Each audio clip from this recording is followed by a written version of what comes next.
Bom, então o editor fez, então eu vou organizar a tarefa para casa para vocês, que aí vai ser um trabalho agora mais assim. Os conceitos estão todos aí. É só um trabalho de estender um pouquinho isso, quer dizer, enriquecer um pouquinho mais a discussão.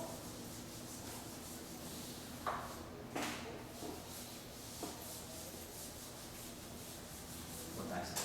Então, vamos colocar aqui esse lagrangiano aqui. Esse termo aqui vai ficar, então, beleza? Então, a gente vai introduzir esse termo agora. Mais um meio parâmetro que lá tinha chamado de zeta, parâmetro zeta, podemos chamar de um parâmetro f, né? Um f, meio de f, né? Então m de massa, mh2, tá? Então vamos para meio de mh2, aí vou manter aquele termo aqui, psi, ali, deveria dar. Então vamos colocar agora essa situação. Então nós temos esse termo aqui. Então a gente tinha uma relação entre psi e mi. Agora a gente tem esse campo novo aqui. Isso vai modificar a condição de simetria agora. Como é que vai ficar a condição de simetria? Então, primeiro problema. Então, a primeira etapa da tarefa, né? Tarefa 1, chegar a discutir as funções de grupo e identificar os regimes de simetria. Essa é a lagrangiana restrita com aqueles dois termos ali? Oi? Olha, o beta C2 é igual a L.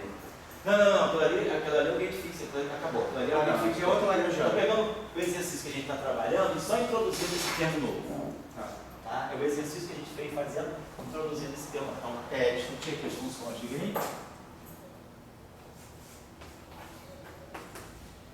e identificar as situações de simetria. Então, é claro, nas situações de simetria, se eu fizer psi igual a zero, se eu fizer m igual a zero, né? Mi igual a zero e m igual a zero. Então, e aí as relações entre os parâmetros, discutir as coisas e identificar as situações de simetria.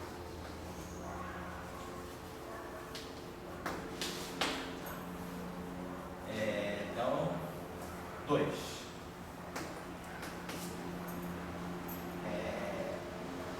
Nasce.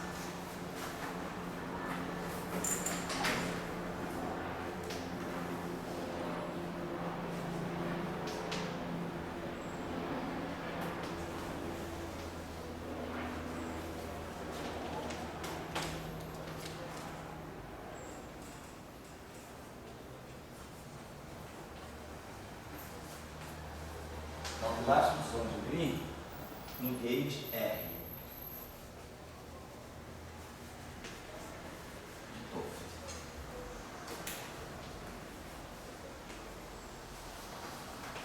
E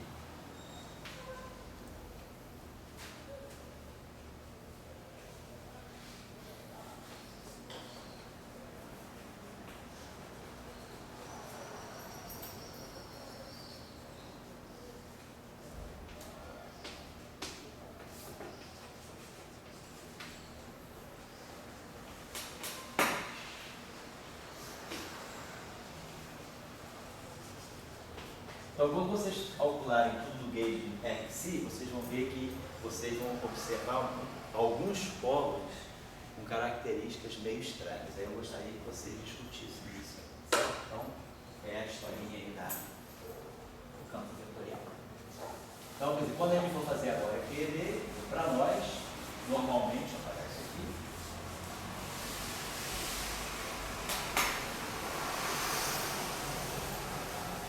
Uma outra tarefa que eu vou deixar para vocês é um pouco aquela discussão que a gente estava fazendo ontem de noite, né? Embora eu não botar a discussão lá dos neoliberais. Então, eu vou deixar um exercício aí para vocês, para mostrar que, aparentemente, uma situação de sociabilidade, ela, na verdade, é uma situação de total liberalismo. Vocês vão ter que identificar isso aqui. A tarefa 2 vai ser a seguinte. Tarefa seguinte.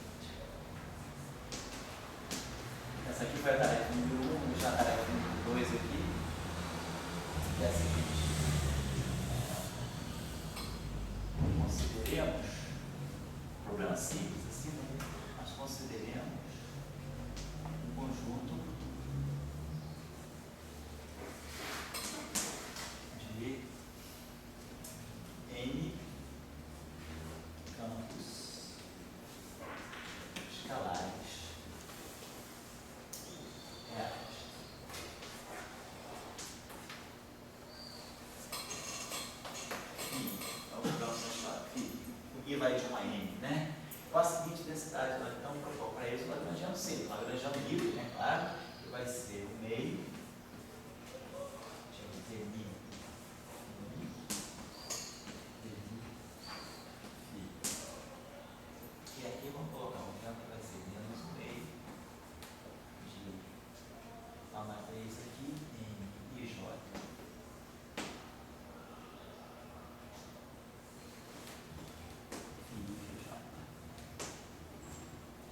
matriz M é simétrica. Matriz M transposta é igual a M. Tá? Então, vocês vão chegar às funções de Green. O primeiro passo é chegar às funções de Green. Então, essas funções de Green de vocês, elas vão ser G e J. Elas vão fazer a correlação entre o campo φ e o campo φJ, porque essa matriz aqui faz a correlação. Aqui não. Aqui é tudo diagonal, mas aqui não é diagonal. Então, certamente, vocês, na hora de chegarem nas funções de Green, vocês vão ter função de Green correlacionando o campo φ com o campo φJ. É isso que eu estou chamando de G e J. Beleza. Mas aí, a terceira etapa, vocês vão mostrar que, segunda etapa, né? Fazendo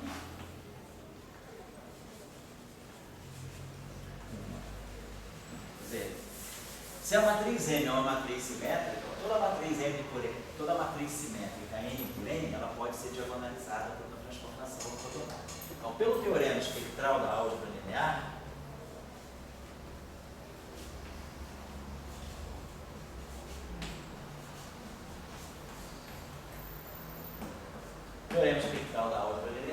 que diz que eu posso encontrar uma matriz ortogonal, uma matriz R, tal que R, M, R transposto, seja igual a matriz M diagonal. Eu posso diagonalizar sempre uma matriz por uma transformação ortogonal. R, então, é uma transformação de ON, uma transformação ortogonal. A matriz N por N ortogonal que diagonaliza a matriz. Então, pelo teorema espectral, eu consigo diagonalizar essa matriz. Então, isso vai induzir vocês, então, em função do item 2, o que vocês vão ter que fazer é recalcular as funções de Green na nova base de campos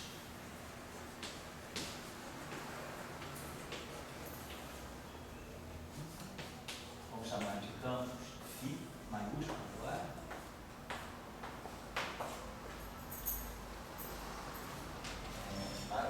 na qual M se torna M diagonal.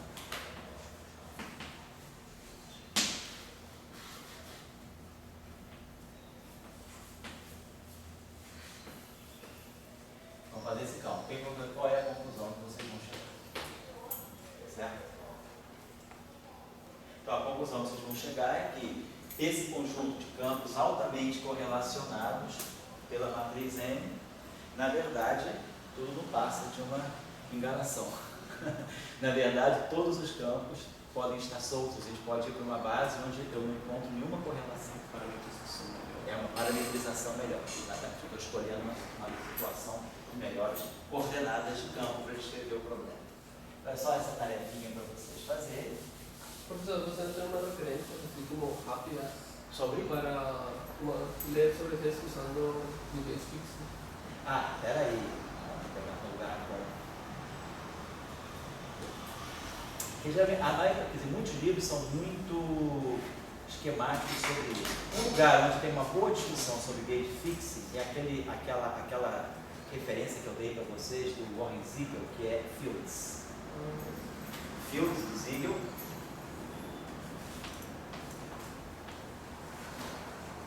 Está na rede, né? Vocês sabem que vocês podem obter isso aqui. Tem um PDF de mais de 800 páginas. Tá, para vocês. Está na rede, está nos arquivos.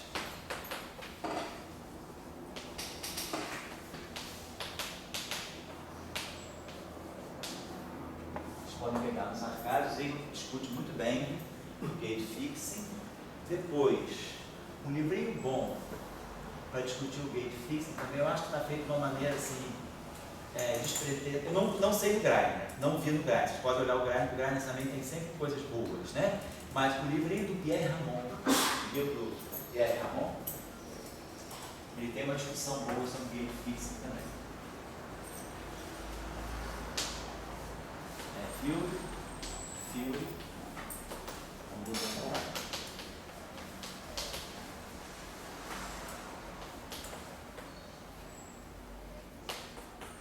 Também tá bom.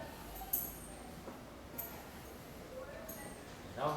Precisa do gate fix que é o sistema de referência. Vamos lá. Está indo para um sistema de referência, você está escolhendo, você está usando a liberdade de gate para escolher um sistema de referência no qual, por exemplo, classicamente DMI é igual a zero. Você escolhe um sistema de referência no qual o teu campo passa a satisfazer essa condição. Tá? Você elimina, por exemplo, a parte longitudinal, né? Quanticamente, você coloca o gate fixing como um termo quadrático, um valor região.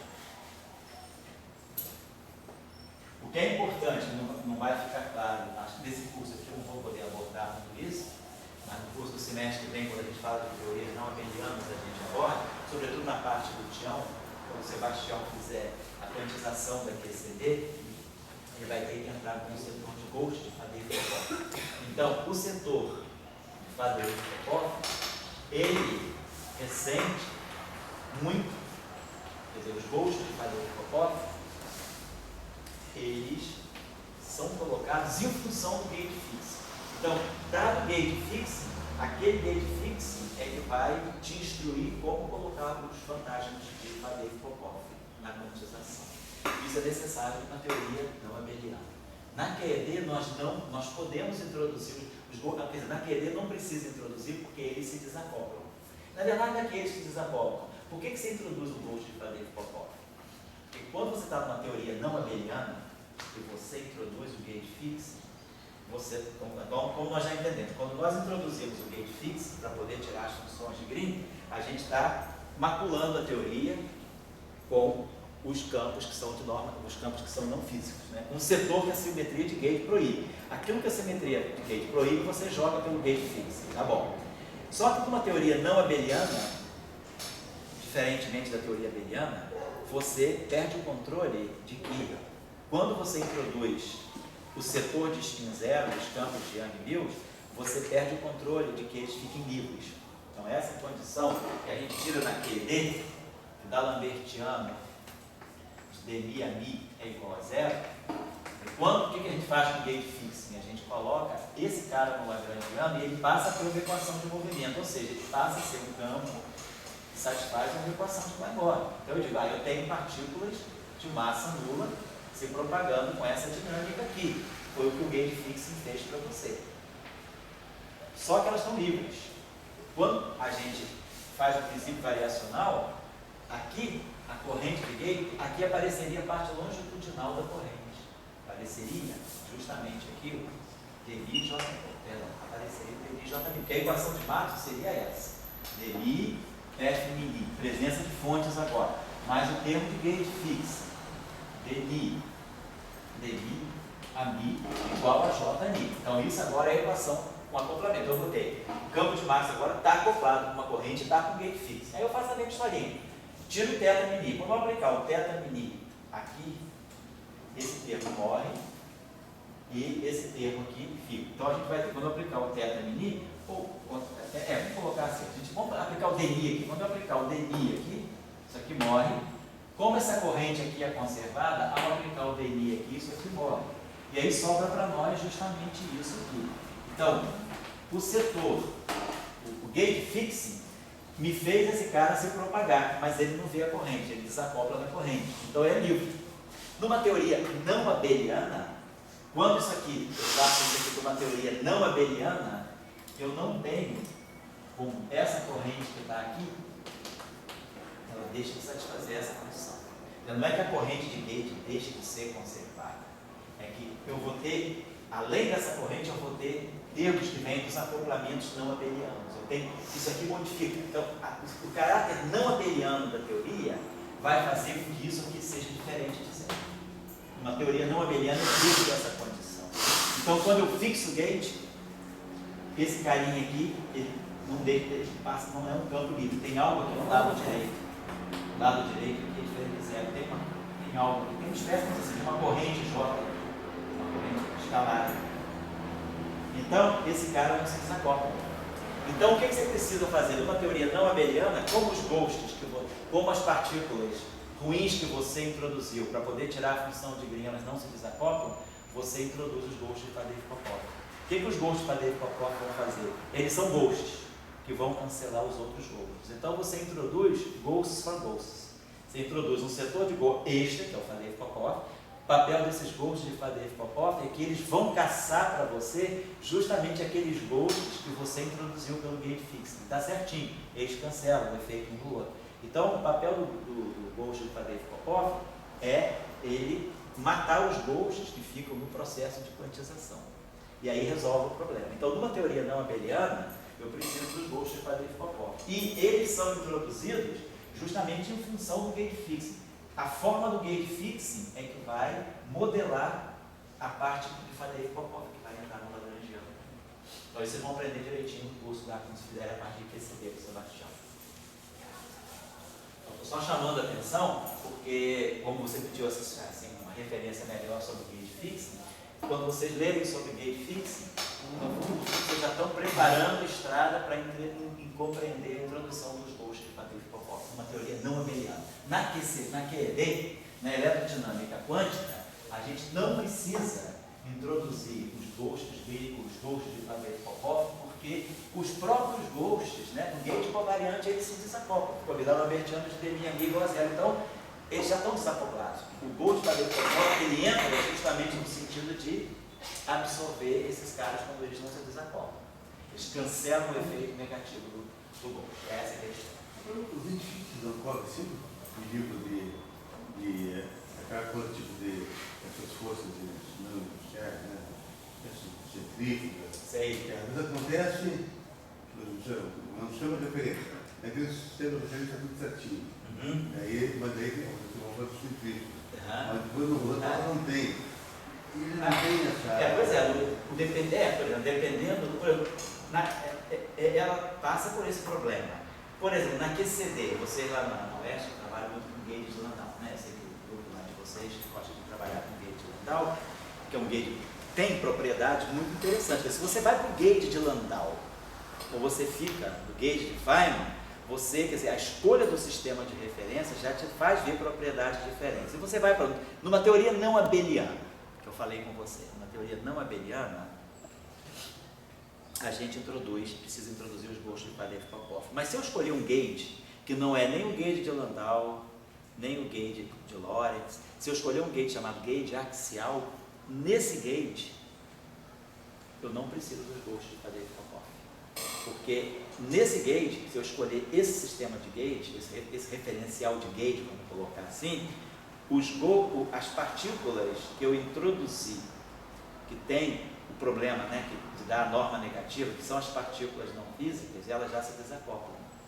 Então, a escolha do gate é um problema muito delicado, porque você pode ir para um gate onde você nem precisa introduzir o gate de Faddeev-Popov.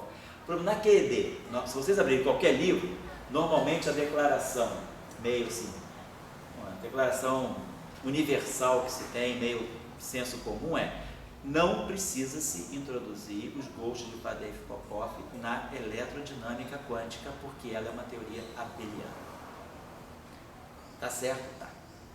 Agora, isso que está implícito, ninguém disse nessa frase, porque você escolheu um gate covariante, ou um gate linear. Se você na eletrodinâmica quântica, que é uma teoria abeliana, escolher um gate fixo não linear, você precisa introduzir Faddeev-Popov.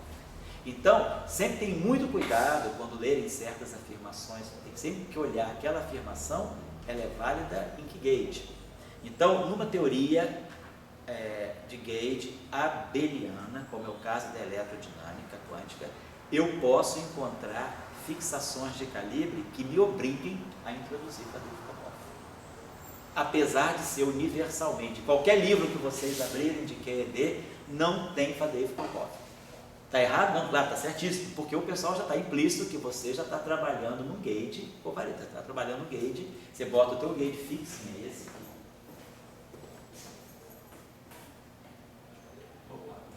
Sei lá, teria d ao quadrado. Então, na eletrodinâmica quântica, esse gate fixo não pede Faddeev-Popov.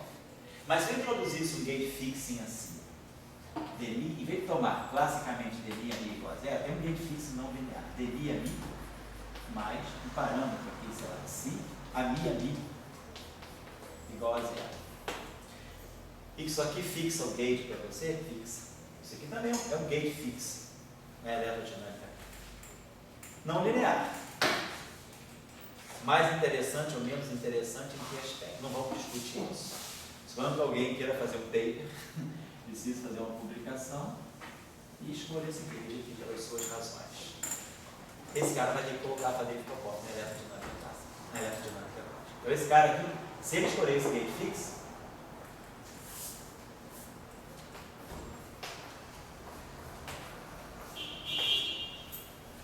ele vai ter que colocar a fadeira de propósito. Por quê? Qual é o papel do fadeira de propósito?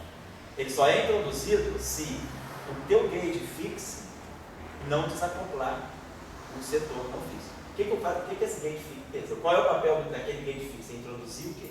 A parte longitudinal do ar. Isso aqui dá que contribuição para a equação de campo. Se eu tirar a contribuição para a equação de campo aqui, se eu fizer o princípio variacional em relação ao I, vamos pegar a Max está lá, dmi é finito. Mas agora, vai de bota aqui um pouco. Fazendo o princípio variacional aqui, então vamos ter, variando aquilo ali, vai dar 2 parcela com 2, vai ficar 1 sobre beta, dmi, ami, mais ami, e agora a variação desse termo. Então vai ficar dmi de um delta ami, mais 2 vezes ami, delta ami. Então, o que eu faço com esse termo aqui? Então, vou ter que fatorar aqui o delta ali. O que eu vou fazer? Esse termo aqui, ele vai introduzir, eu faço a integração por partes para no dmi para cá. Então, esse termo aqui, vai dar para lá. Se eu introduzir aquele gate fixo, a minha equação de Maxwell vai ser multiplicada assim: dmi fmi mais 1 sobre beta, dmi de dmi ami, mais ami ami, mais esse termo aqui. Esse termo aqui vem só desse. Agora tem esse termo aqui que vai ser mais ami, dmi ami, mais ami ami, igual a j ami.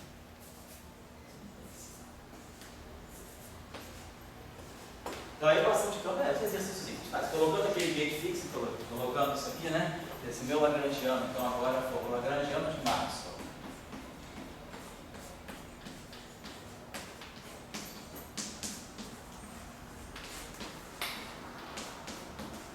Bota aqui, sei lá, um parâmetro psi. Tira as equações de campo. Fica uma tarefinha simples. Tirar as equações de campo daquele lagrangiano. Se xi for igual a zero, beleza, eu ganho o caso de o gate fixo normal com variante. Mas vamos manter esse xi diferente de zero. Mas acho que xi igual a 1, eu estou fazendo esse exercício, sem xi, estou fazendo isso. Então a equação de campo fica assim. Se eu agora aplico o dmi desse lado, eu ganho da Lambertiana aqui, mas aqui ó, eu vou ter dmi ali, mas eu vou gerar um termo extra. E aí dmi ali é igual a zero. Mas aí o que eu vou estar obtendo aqui? Eu vou estar obtendo o termo de acoplamento. Eu vou ter, quando eu tirar esse termo aqui, eu vou ter assim, vai aparecer um termo típico assim, ali, da Lambertiano, de dmi ali. Só aplicar agora dmi aqui. Aplicar o dmi aqui, dá zero. Aqui eu tinha dmi. Então vai ficar da Lambertiano, deixa eu botar isso aqui. Deixa eu usar o Lambertiano dessa equação, como eu fiz sempre, da Lambertiano de 1 sobre beta, da Lambertiano de dmi ali, mais a minha ali. E mais alguma coisa que vem dali, mais um blá blá blá que vem dali, igual a zero. Mas daqui já fica claro para você, e aqui, isso aqui vai dar igual a zero, porque o dmi de j ali é zero. Mas daqui já vai ficar claro para vocês, aqui ó, da Lambertiano de dmi ali não é mais zero, é igual a menos 1 sobre beta, da Lambertiano de ali, e mais outras coisas. Então o que a gente está mostrando? Que esse cara aqui não desenvolveu. Ele não é uma partícula livre. Ele não está satisfazendo a equação de Klein-Born da Lambertiano de dmi igual a zero, como acontecia lá. Então, nesse gate, que é um gate possível, O gate fixing que você é obrigado a introduzir com ele, quando você escolhe esse gate fixing, você tem que escolher o gate fixing, porque a gente tem que tirar a função de gate. Quando eu escolho esse gate fixing, eu introduzi o quê? Partículas do setor longitudinal do fóton. Mas só que esse gate fixing é perverso o suficiente para não desacoplar o fóton longitudinal. Tem que dar lavertiano de DNA diferencial, então eu preciso fazer fóton. Então, se alguém for fazer eletrodinâmica quântica, nesse gate eu preciso introduzir Faddeev-Popov. Então, essa afirmação de que a QED não precisa de Faddeev-Popov é verdadeira, mas só se você trabalhar num gate que não seja linear. Um gate linear. Um gate não linear, se você introduzir um gate fixo não linear, você precisa introduzir Faddeev-Popov, a QED mesmo. Então, o Faddeev-Popov é uma coisa que ele fica ali de stand-by. Dependendo do gate fixing, ele entra ou não. Então, para certos gate fixing, ele fica no stand-by. Para outros gate fixing, ele é acionado. Tá certo? Então, isso é uma coisa importante. Professor, na gravitação, você escolhe também como sistema de referência algo assim. Gate, por exemplo, no linear, sabe? Certo? Também pode escolher gate no linear. Na gravitação, o setor de Faddeev-Popov é bem rico. É bem rico. Você faz quantum gravity, né, você tem que.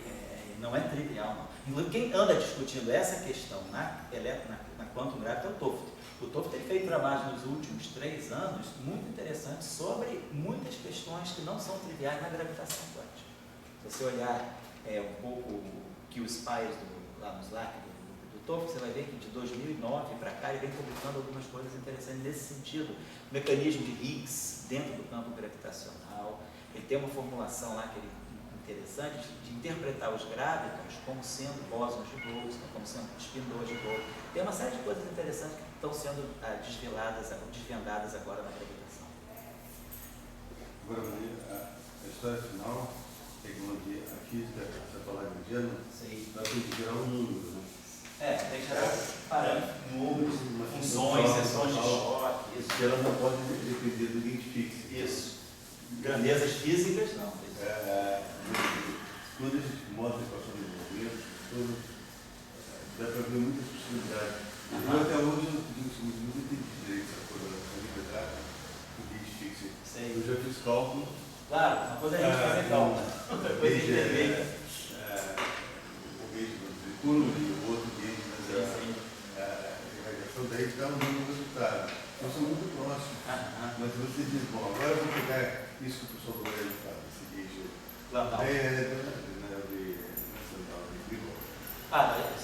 Ambiguidade de Grigor. É outra coisa. E daí usam, e começam a tirar deduções. Se você não pegar uma função de choque para mostrar pau a pau, entender isso em você daí, você pode fazer essa dedução que você quer. E é difícil você dizer, mas depende da função de choque. Você faz uma e faz outra, e dá o mesmo número. E no caso do radiação, do puro, as coisas são muito próximas. Entendeu assim? Então, bom, eu estou usando só isso X, outro está usando X, uma coisa por aí. Mas nesses outros gays, já faz uma outra coordenada lá, se é selim, hiperbólica, sei lá o quê, é bem diferente. E será que vai dar um número igual? Eu até hoje não entendo. Nem sempre a demonstração da independência que hoje eu não consegui entender esse gay que eu do Tufts, que foi que deu o prêmio Nobel para ele. Foi esse que deu o prêmio Nobel para ele? Não. O prêmio Nobel para ele foi mais na regularização dimensional, foi assim, a questão de renormalização, a quantização das teorias de Young. Foi isso aí na modelo padrão. Bom, isso aí ele colocou no modelo padrão. Que entrou no prêmio Nobel, que eu entendo, não foi coisa matemática. A regularização. Ele entrou pelo modelo padrão. E a contribuição que ele deu ao modelo padrão foi esse gay. Não foi isso, não bastou isso. Ao modelo padrão? Ao modelo padrão, não deu mais do que esse gay. Ele deu a análise do modelo padrão? Não, ele deu problema. A questão da própria mostrar que o modelo padrão é renormalizável mesmo com quebra espontânea de simetria, quer dizer, ele fez esse trabalho importante. Isso aí. Mas foi com esse gay. A Malagradiana tem termos. Qual foi o termo que ele colocou na modelo? Mostrou o esquema de regularização, acho que foi uma série de contribuições. O paper dele que é Não vi citado. que ele tem. Você já viu o paper dele que é citado pelo Nobel? O paper dele que é citado pelo Nobel não é o paper do Gage, é o paper da quantização de Young-Mills e da regularização dimensional. Esse paper que é citado. Claro, e como consequência, eles fazem isso também. Mas não é esse paper, isso aí não foi central para ele. Ninguém vai ganhar o prêmio Nobel por causa de um Gage, isso. Não é um prêmio Nobel por causa de uma escolha de Gage, duvido. O prêmio Nobel na área teórica é se o cara tiver uma teoria, um modelo, o cara descobriu um mecanismo, mas prêmio Nobel, nem Higgs ganhou, nem o mecanismo de Higgs deu o prêmio Nobel. Isso aqui o Yukawa, o Nambu, ganhou o prêmio Nobel. E na verdade ele não fez o mecanismo de Higgs. O que ele fez foi, ele trouxe o mecanismo.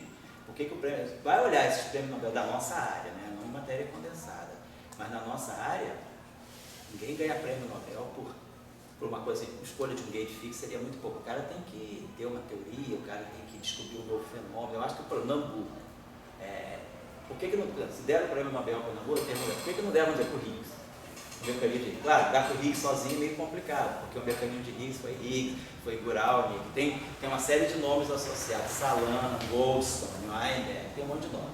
Mas Espera os outros morrerem. Oi? Especificação 3. Quando sobrarem 3. Mas eu acho que o prêmio Nobel do Nambu foi porque ele trouxe um novo mecanismo.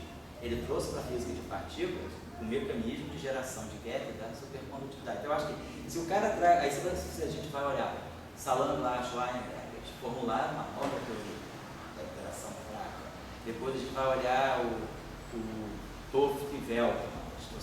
Mostraram que a teoria de Young-Mills era realmente calculada. No fundo é isso. As duas frases de Estocolmo eram mostrando que o que eles mostraram foi que faz sentido fazer cálculos com teorias de Young-Mills. Depois... Por causa da regulação dimensional. Por causa da regulação dimensional e por causa causa... do Higgs, será que não só esperando para ver se... Não, claro, aí digamos, se tiver... No caso do Higgs, a Patrícia está falando assim, no caso do Higgs, será que a gente está esperando para dar um prêmio Nobel pelo mecanismo? Se a partícula aparecer, né? Certamente se a partícula aparecer, eu acho que aí o Higgs tem a grande chance de... O pessoal vai confirmar isso se aparecer. Sem dúvida.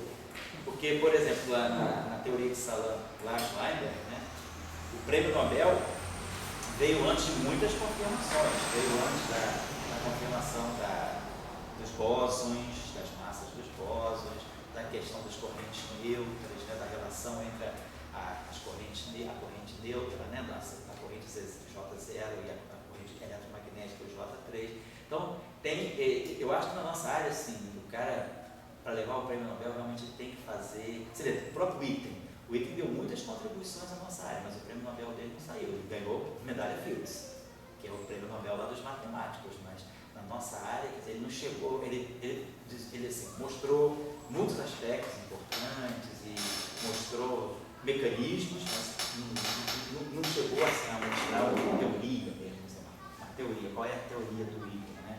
Para o Nambu, o Kobayashi, Nasukawa, eles ganharam porque eles fizeram um trabalho teórico que fez uma previsão de longo alcance, que era o aparecimento da terceira geração. Quer dizer, a partir de argumentação de simetria, de relação de CP, e estudando a estrutura da teoria eletrofraca, eles previram o aparecimento da terceira família, aí esperaram, apareceu o B, que apareceu em 78, depois esperaram, apareceu o T, que apareceu em 95, e eles levaram aqui o prêmio Nobel, acho que foi desde 2008, né? Nambu, Kabir. Já está com velho. Estava bem velho, Nambu estava bem velhinho, Kobayashi, Nasukawa. Eu acredito, né? Mas eles ganharam bem mais velhos, sim. Quem ganhou o prêmio Nobel bem novo foi, quer dizer, esses novos aí, o Josephson, né? Pegou o prêmio Nobel, acho que não sei caso, tinha nem 30 anos, né? O efeito Josephson, por exemplo, na matéria condensada. Todos os tem uma história. Lá em Deus, ele ganhou o prêmio Nobel, acho que 24. Eu acho que ele era muito novinho. Uma coisa assim, né? Mano, tá quase na hora, hein, mano? Tem que correr, cara. Depois na Deus ele ganhou uma posição altíssima. Mas ele ficou maluco. Ele começou a fazer essas coisas que...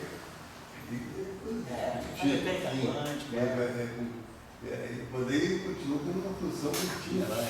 Ninguém tira o prêmio Nobel, dá para devolver, né? Mas é gozado, aqueles caras tipo. Isso sabe? Goldstone. Não, olha, né? E cara, um cara chato pra você. Não, Kibble não, né? E? Kibble não, né? Não, Kibble, é um cara pequeno. Aquele cara aqui, você conhece, eu sempre me esqueci. E ele trabalha muito com temas completos. Não é o David Oliver, não, né? Oliver, não. O Godard. Ah, Godard. O Godard é isso, o Godard é um cara chato, matemático, físico, eu não tinha. Você está em Cambridge? Hein? Você está em Cambridge? Agora fez doutorado lá. E daí ele era um pessoal do Anderson. O Anderson tinha uma posição altíssima. Sei. E o Anderson. Anderson. E o Godard era dos caras que ele fazia detalhes. Pois é, o cara faz muita coisa, mas isso aí não dá prêmio Nobel, né? Esse é o negócio. Às vezes o cara, pô, o prêmio Nobel do Joseph não foi assim de nada, mecanismo sim, mas pô, mudou a tecnologia, né? A nossa área é mais ingrata por isso, né? Você pode fazer, porra, esses caras têm teoria de corda, por exemplo. Será que alguém acha que o Green Schwartz vai ganhar o prêmio Nobel com teoria de corda? É ingrato, né? Uma teoria importante, dá emprego para muita gente, rola um grande capital em torno da teoria de corda, mas assim, não é uma teoria que tem esse status assim. Na nossa área, assim, a gente viu que os caras, mecanismos importantes, tipo Kobayashi Masaskawa, né, esse mecanismo de CP, relação de CP, teve o prêmio Nobel experimental do Cronin em 66, e depois Kobayashi Masaskawa usaram esse resultado na teoria eletrofrágil, usaram a quebra desse CP e previram um mecanismo novo, que é o aparecimento de uma terceira geração, isso aí tá, mas assim, uma escolha do Gauge, uma coisa assim, é o mesmo mecanismo de Higgs, assim, é só mesmo se aparecer. Porque, bom, o mecanismo de Higgs é forte pra caramba, ele tem aplicação na matéria condensada direta, e até agora não saiu o prêmio Nobel, quer dizer, já era, se era uma coisa assim, já era para ter saído. Mesmo que a partícula não apareça, mas o mecanismo na matéria condensada existe, ninguém pode pegar. Física tem um tipo de partícula da loucura, né? O cara participa da loucura, os outros participam de uma loucura. Sei. E depois tem aqueles ficam assim com uma acabouço matemática, eles são, na maioria das vezes, muito chato, mas eles sabem as coisas, entendeu? Assim, não, claro. E o da loucura não sabe.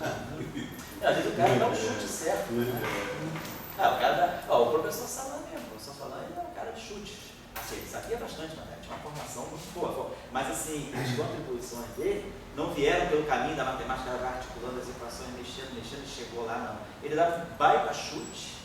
E depois, quem quiser que se virasse para fazer alguma coisa, que no caso era o John Strasity, que ia fazendo os cálculos todo direitinho. Mas assim, era um. Você era o colaborador dele? Braço direito dele.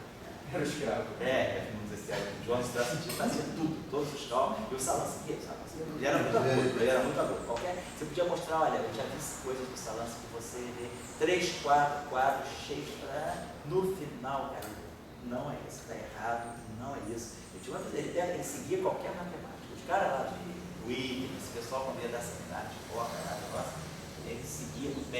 Ele consegue colocar, sei lá, talvez a intuição na frente do formalismo, mas ele era bom de formalismo também. Só que ele não estava numa época mais de fazer o John Strasity, fazer os cálculos. Os caras do dinheiro do profissional, eles seguiam, os outros não. Sei. Entendi.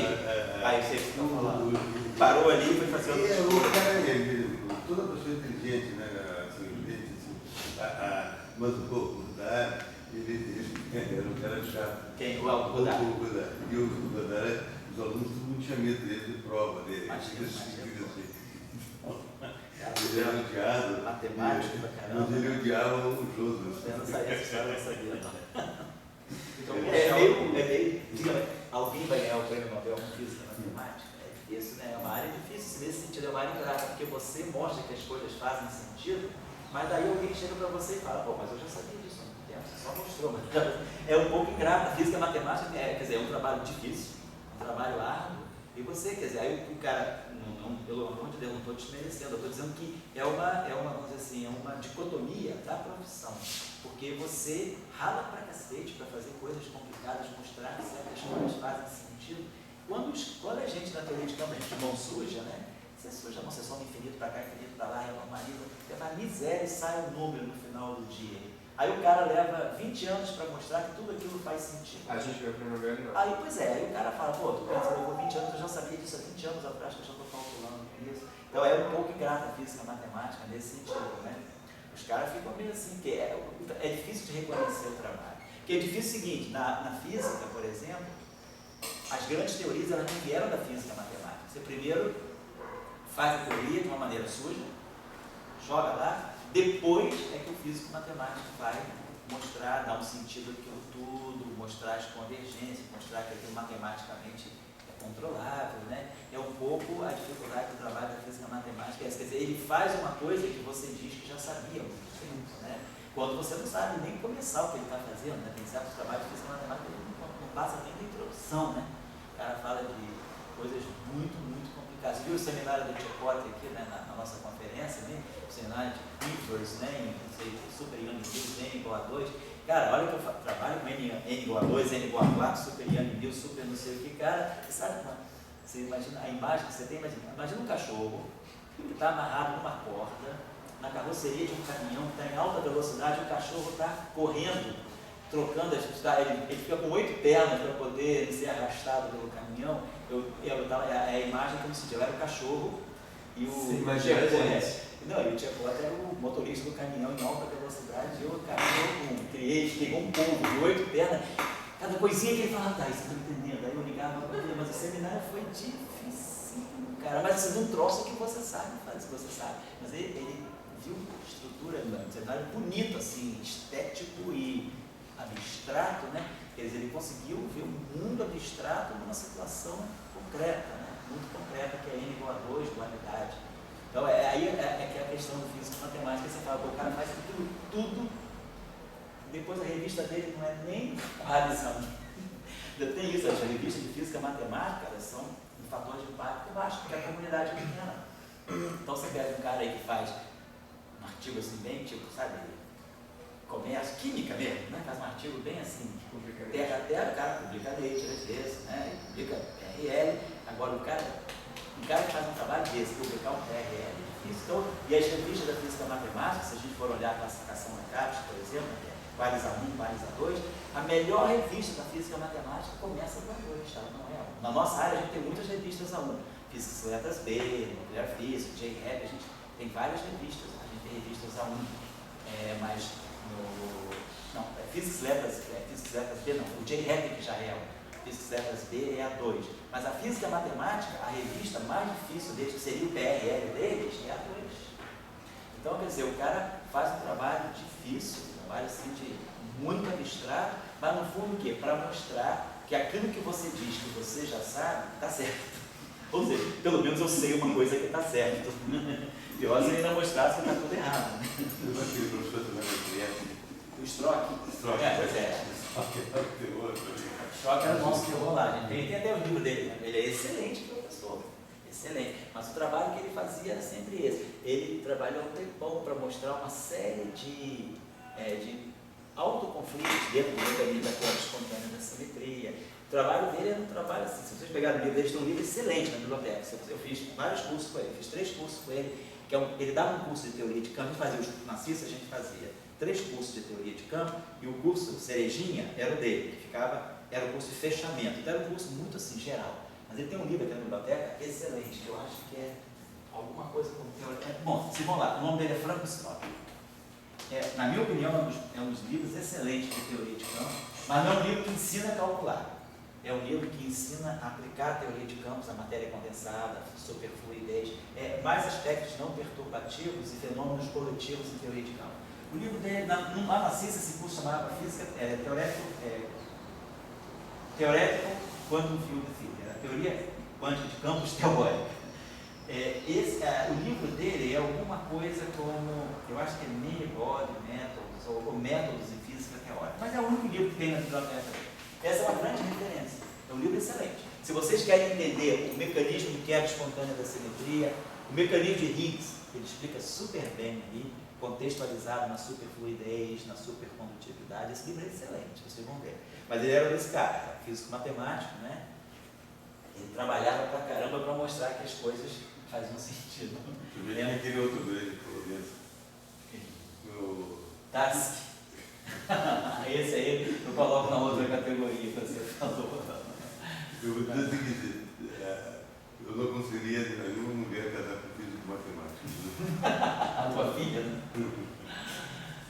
gate fixo covariante, né? Agora da história, o Sheldon tá perfeito, né? Aquela apresentação. Se vocês acham que vão ser alguém, Ah, é? se enganaram. Eu estava lembrando disso ontem, né? Ele falou, né? O que vocês acham? Vocês no máximo vão terminar os dias de vocês numa feira de ciência, fazendo vulcão de papel machê e lava de mingau de maisena. Não, mas que tem que. Difícil você entender uma coisa não é tão fácil, né? Não, E o pouquinho que você entende aí, que é difícil matemática, que você não entende mais. mostra que aquilo tudo não faz sentido, tudo. A gente tem aqui gate próprio, gate. Então, eu estou colocando aqui as categorias de gate fixo que vocês encontram. Os gates covariantes. Então, gates covariantes são gates de Lorentz, Landau, são os gates dessa categoria aqui. Lagrangiano de gate fixo é dessa forma aqui. 1 sobre 2 beta, dmi a mi ao quadrado. Então, aí a gente deu na outra aula, se a gente escolher beta igual a 0, beta igual a menos 1, a gente beta, né, a gente ganha, acho que a gente bota um beta aqui, né? Então a gente ganha, quando a gente inverte o propagador, daqui sai o gate de Landau, daqui sai o gate de Lorentz, então esse aqui é a categoria de gate covariante. Depois nós temos o chamado gate temporal. Gate temporal, a gente escolhe a 0 igual a 0. Tem a categoria de gate chamada gate axial. Estou colocando aqui só para vocês, se tiverem curiosidade, procurarem na literatura. Gate axial. Tem o gate de radiação. Eu acho que o pessoal da ótica quântica vai usar o gate de radiação, não é? Qual é o gate de radiação? O gate de radiação é divergência, é o gate Coulomb, né? Ah, sim. O gate Coulomb, é gate de radiação, tem o gate Coulomb, na verdade, é o divergência de A igual a 0, né? Então, tem o gate de radiação. Gate de radiação é A0 igual a 0 e divergência de A igual a 0. Gate Coulomb é divergência de A igual a 0. Tem também chamado a categoria. Bom, aí a gente tem gate unitário.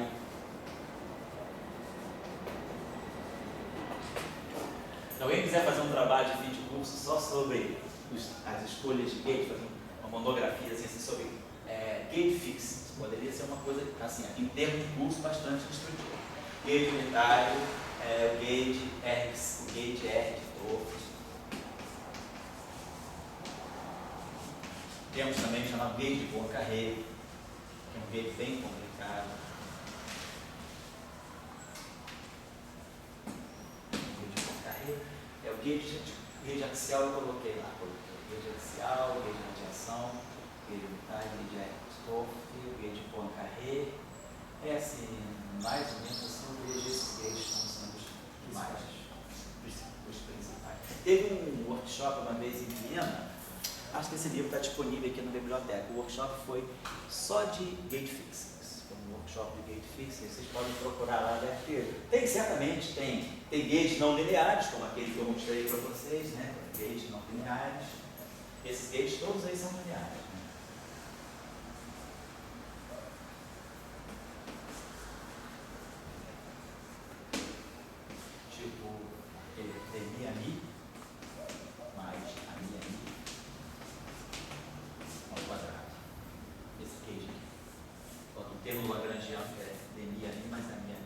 Então é um gate não linear, mesmo na teoria abeliana, ele pede gate. Eu estou quase acabando, tá, gente? Isso está na teoria de campo geral, certo? Oi? Isso está na teoria de campo geral. Isso, teoria de campo geral. Abeliana, não abeliana, matéria condensada, ótica quântica. O pessoal em ótica eu acho que usa muito gate puro. O pessoal que faz física atômica, oi? É o de elétrico, basicamente. Física atômica, o pessoal que calcula, eu acho que o pessoal aqui trabalha, tipo uma Poisson, que trabalha com emissão de átomos em cavidade, geralmente o pessoal escolhe, o pessoal que trabalha, que está envolvido mais com física atômica, é gate. Interação da radiação com a matéria, geralmente é gate. Bom, então, mais ou menos isso aqui fecha um pouco essa nossa discussão dos propagadores, né, das funções de Green dos campos vetoriais. Depois, na próxima aula, vamos colocar, vamos passar da função de Green para o propagador. A passagem da função de Green para o propagador é colocar um menos i. É só pegar a unidade imaginária e multiplicar. A gente vai ver que esse i faz toda a diferença, e aí a gente vai ter que usar o teorema do resíduo para dar uma interpretação disso aí, e aí vai aparecer um sinalzinho, vai aparecer um fator. Quer dizer, a função de Green é basicamente o propagador, a menos de um fator. Tá? Eu só vou concluir agora, para colocar aqui para vocês. Então, quando a gente pegou Então, porque para QED a gente precisa do propagador do fóton e vão precisar, claro, do propagador do campo do Dirac, do campo do elétron, que eu coloquei para vocês, né? Vou colocar aqui, pegar aqui quando a gente pega, agora é só pegar aqui rapidinho, né? Quando a gente pega uma grande gama de Dirac, né? Vamos colocar aqui separado. A gente pega aqui, vamos ali. Que Lagrangiano é esse? Desculpa. O Lagrangiano de Dirac. Eu tinha falado sobre ele há 2 aulas atrás, um pouco. E aí a gente coloca as correntes, né? Mais J barrado psi, mais psi barrado J. Coloca as correntes, então a gente tira, lembrando que o psi barrado é o psi dagger gama zero, então fazendo a variação em relação a psi, a gente ganha, psi barrado, a gente ganha a equação de Dirac aqui, gama mi, dpi, menos n, psi. Vou botar aqui um sinal menos. E aí a gente ganha isso aqui, variando em relação a psi barrado, a gente ganha isso aqui igual a j. Então, claro, a função de Green, quer dizer, o operador, nós tínhamos visto que tirava daqui esse aqui é o nosso operador, ó, e aí a gente, quando inverte esse operador, ó, quer dizer, a gente tem um O alfa beta, psi beta, igual a J alfa. Então, nosso problema é inverter esse O, e aí a gente já sabia, na aula passada, que quando eu inverto esse objeto aqui, e gama bi, dele menos n, isso aqui é menos 1, é igual a I gama dI mais N sobre galavertiano mais N2. Acho que é isso. Então, multiplicar um pelo outro, esse termo aqui vai ficar menos, vai ficar gama mi, dni, esse vezes esse cancela, aqui dá menos N2. Aqui dá menos gama dni, isso aqui fica menos beta mi, então fica menos galavertiano, menos N2. Então fica galavertiano mais N2 e um sinalzinho menos aqui. Isso é a função de Green no espaço, né, das configurações. Entendeu? Vamos tirar agora, se eu passo para o espaço dos momentos, quer dizer, para o espaço dos momentos. Então eu sei que dni fica menos i capa mi. Então tem esse menos aqui. Então, dni é menos, na nossa regra chamada de Fourier, isso aqui é menos i capa mi. Então menos i mi dá 1, então fica gama mi capa mi. Quem já trabalhou isso, até que eu tinha mostrado que isso aqui é um operador de projeção. E aí aqui fica menos K2 mais N2. Então a gente tira o menos daqui e bota K2 menos N2. Então, na próxima aula a gente vai ver que, na verdade, o propagador do campo do elétron e do positivo é só colocar um mi aqui na frente, mas basicamente a estrutura que a gente tinha é essa. Eu vou passar para vocês uma expressão que pode ser útil, que quando a gente tem que fazer essas inversões no espaço, matrizes gama, às vezes não na QED não vai aparecer nem na QCD, mas às vezes em algumas situações, sobretudo ligadas à supersimetria, aparecem os operadores e a gente tem uma expressão fechada para isso, que eu vou passar para vocês, se alguém quiser fazer como exercício, tudo bem.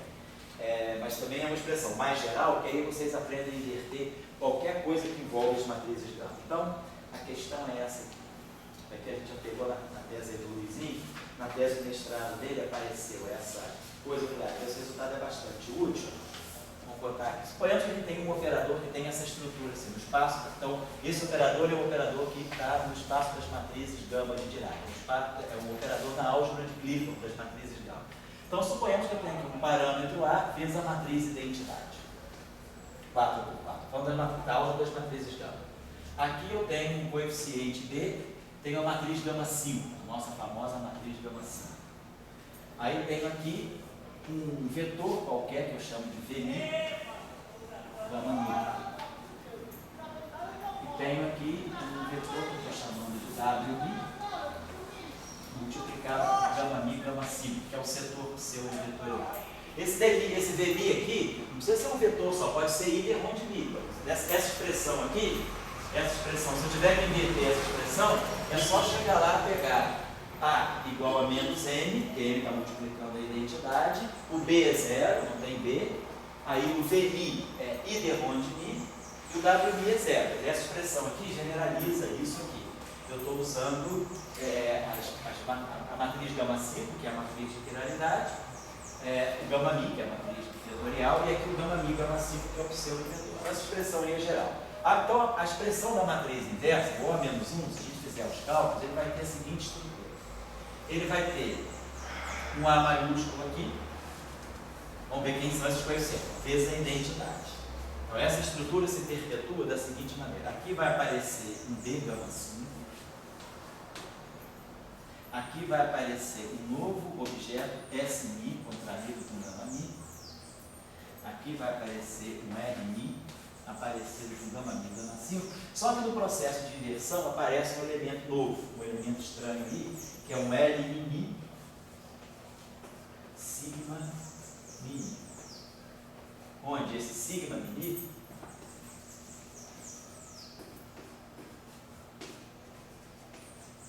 é no meio do comutador de gama-mi com gama-mi. Então, aparece o comutador das matrizes. Quando eu inverto isso aqui, aparece esse elemento novo aqui no inverso. Isso aqui que é um pouco inesperado. O resto das estruturas se mantém.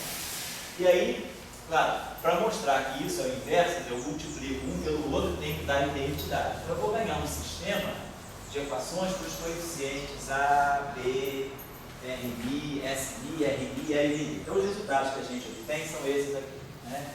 Então,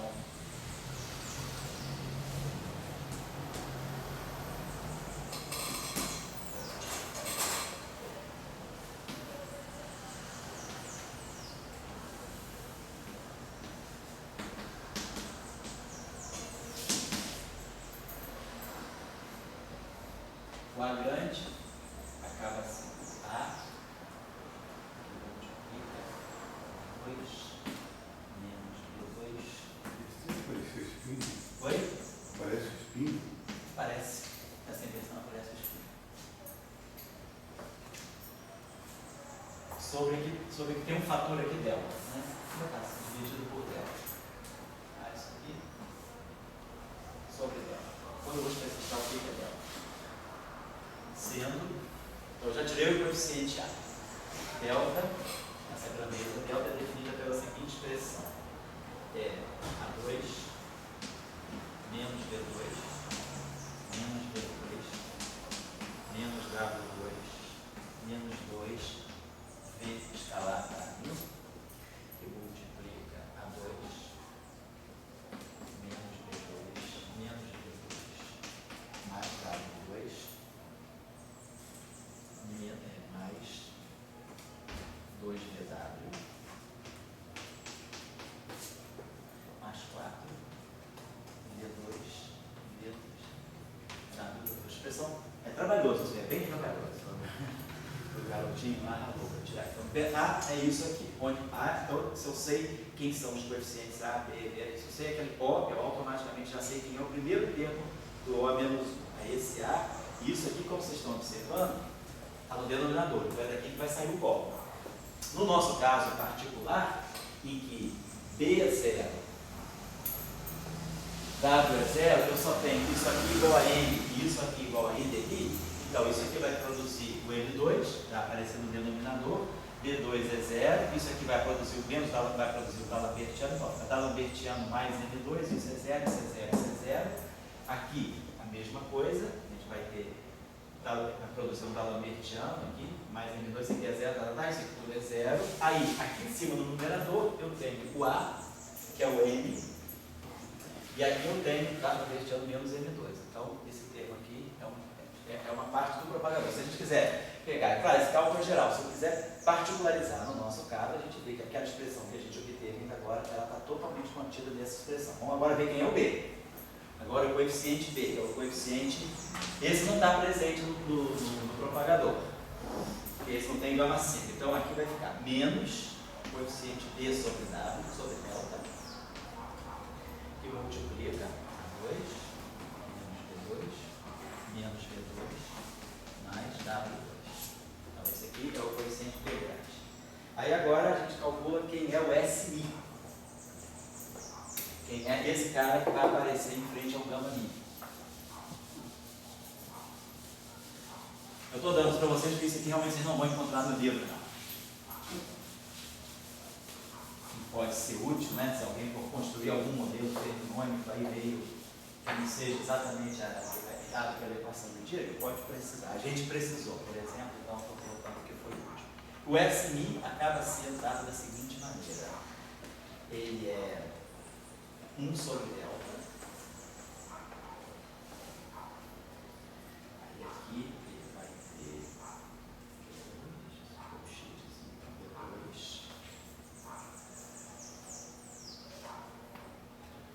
2 mais W2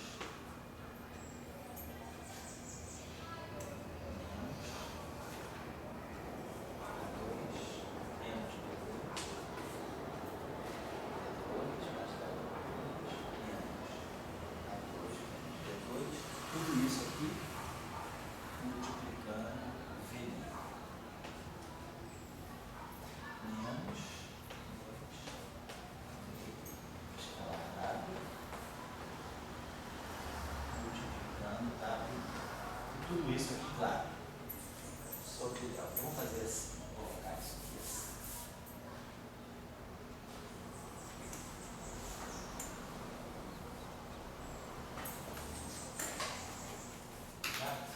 Então, tem essa parte aqui, que é o coeficiente do VMI. No caso de Dirac, o V ao quadrado é D'Alembertiano. Produz esse D'Alembertiano. Esse aqui é 0.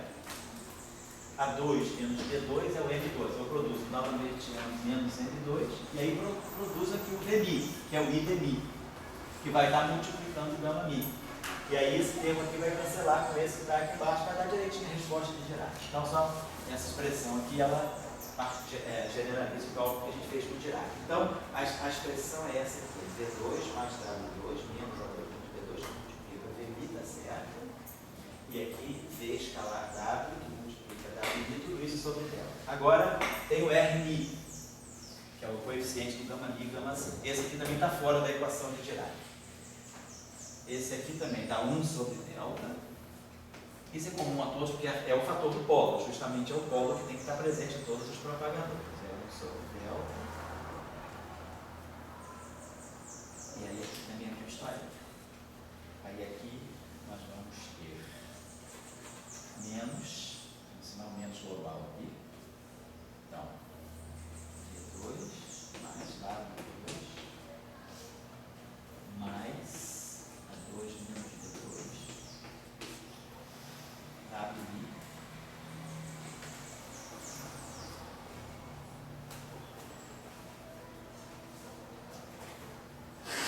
B2 mais W2 mais A2 menos B2 WI menos isso mais 2 parecendo isso, tá? V escalar W, só que aqui é o VI.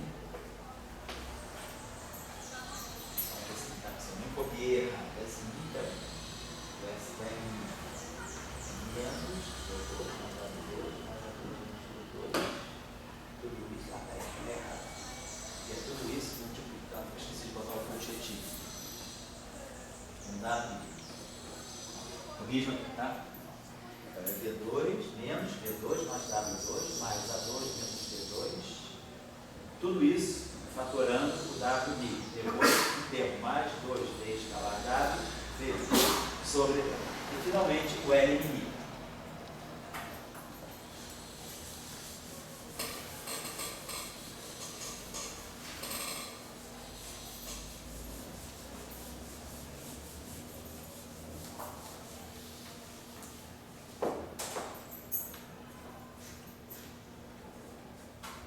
Que é o coeficiente da parte que tem a matriz de spin, sigma mini. Então isso aqui dá 1 sobre delta. E aí aqui nós vamos ter 4 I D VMI WI menos 2A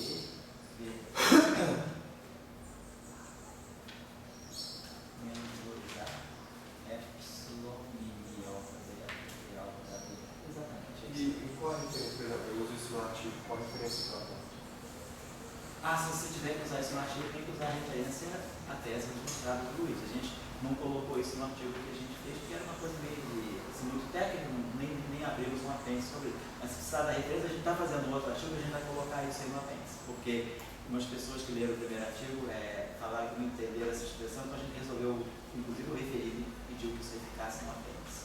Então vamos colocar isso na apêndice. Depois eu te dou a referência, se precisar se referir, tá?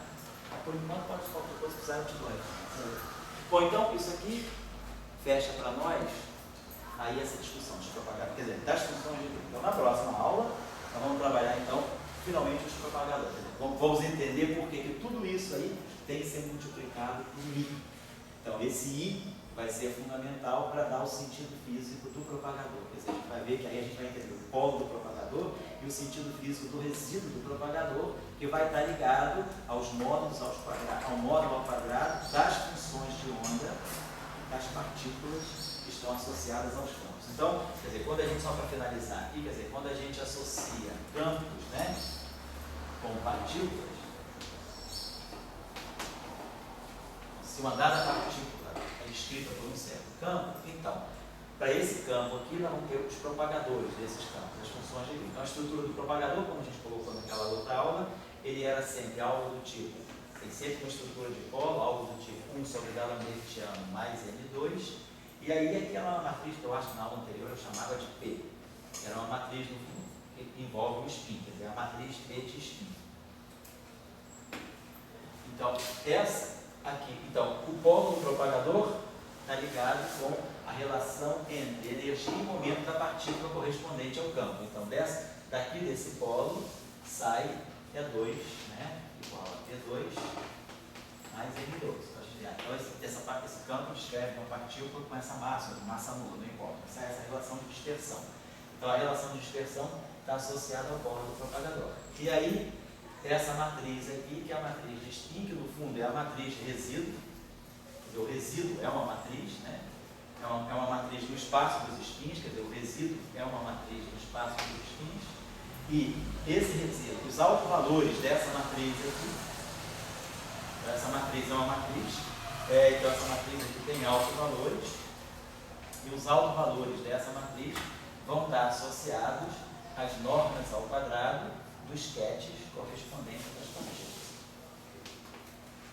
Então, a gente vai ver que existe uma relação entre a função de onda da partícula livre, descrita por esse campo, e a função de onda dela e o propagador. Quer dizer, a função de onda dela ao quadrado, quer dizer, a norma ao quadrado do estado de uma partícula livre associada a esse campo, ela está embutida aqui na matriz de resíduos do propagador. Então, o propagador ele é uma estrutura muito rica nesse sentido. Se olhando para ele, você já sabe. E aí a gente já sabe, inclusive, como a gente viu no caso vetorial, cada setor de spin tem o seu polo. Então, tem um fóton de spin 1, massa nula, depois pode ter um fóton longitudinal de massa nula. No caso do fóton massivo, que a gente discutiu ontem, né, no setor de spin 1, aparecia uma relação de dispersão. Então, essa matriz aqui, ela já explicita para vocês os setores de spin que esse campo pode trazer. E em cada setor de spin eu vou encontrar um polo que precisa ser o mesmo. Essa é a estrutura geral do propagador. Certo? Você queria falar o quê? Deixa eu ver se eu entendi, então, se é só uma analogia, se realmente é algo operacional. Numa lagrangiana, eu calculo o propagador. Do propagador da matriz de resíduos, eu tenho as normas. Isso. Mas isso realmente eu vou fazendo e acho. Como? Eu realmente, não é uma analogia, realmente elas são espaços. Não, vou mostrar que não tem. Eu vou usar o teorema de Cauchy, o teorema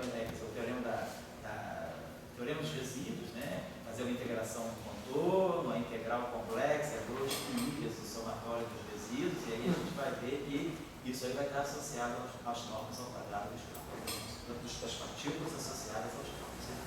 Como se eu tiver mais de um campo, e tiver várias normas quadráticas, significa que admite superposição. Se você tiver no mesmo campo, você geralmente, quer dizer, no mesmo, um campo único, o setor, não, você pode ter um campo mais partículas. Só rapidinho, isso é um exercício fácil que vocês podem até fazer. Suponhamos que eu pegue essa estrutura aqui. Pode até ficar como tarefa para vocês, a última tarefa de hoje, tarefa 3, né? 4. tarefa 4 de hoje é a seguinte. Suponha que eu tenho um campo escalar real. Mais simples do que isso, impossível. Um único campo escalar real.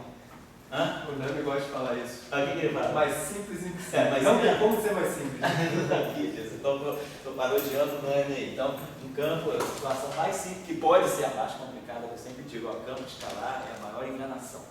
É o cara mais difícil que tem no fundo. É o campo escalar. A gente pensa que ele não tem nada, essa simplicidade é simplesmente aparente, é um lobo em forma de cordeiro. Muito mais fácil que o campo de tiro aqui. Então, vamos lá, vamos pegar um campo escalar real, desconfia, então, todo mundo me falar isso, fala, olha, desconfia dessa simplicidade. O cara que não tem massa, não tem carga, não tem espinho, cara, esse cara veio para enganar, né? Se o cara tem massa, não tem carga, não tem espinho, ele passa impune por tudo quanto é campo. Ninguém vê ele, né? Que coisa mais fantástica, você precisa de uma carguinha, de um espinho. O cara não tem, só falta não ter massa. Campo escalar, real, sem massa. Ué, tá escuro. Então, não tem, é bom, não tem carga, tem um pouco de nada na textura. Pode ter aqui essência,